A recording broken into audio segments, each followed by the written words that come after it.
Magiging ipokrito po ako kung sasabihin ko sa inyo na kailanman na hindi ako naging biktima nito ng lust.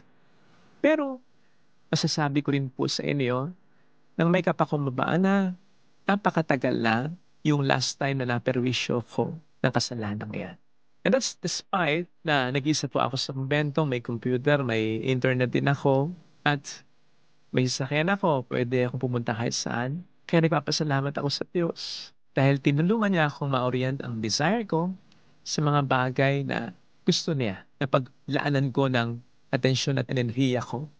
At pina-experience niya sa akin talaga ang kakaibang kaligayahan mula sa mga ito.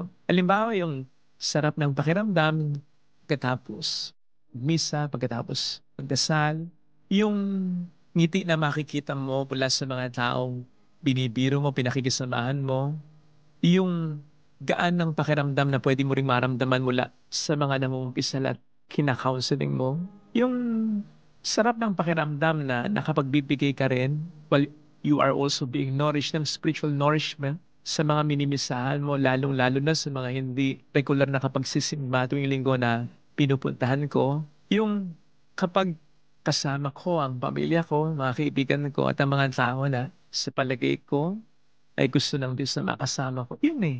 Iba yung kaligayahan na ibibigay nun. Na kung ikukumpara mo sa kaligayahan na ibibigay ng hindi magandang pagnanasa, desire, lust, hindi man mawala totally, nandyan pa rin, pero malaki yung mawawala na gana mo para sa mga bagay na ito. Kapag naranasan mo na ang mas tunay na kaligayahang na ibibigay ng Panginoon kumpara sa mga ito. Eh ito sana mga kapatid ng ating pagdasal sa ating banal na pagdiriwang, tutulungan naman tayo ng Panginoon sa kasalanang ito na again, kahit sino pwedeng maging biktima at kahit sino po pwedeng magkasala. Lalo pat ito ay nakakabit sa atin eh. Nandiyan sa katawan natin, nasa flesh natin. Kayang-kaya tayo ng Panginoong tulungan kung tayo lamang ay makipagtutulungan.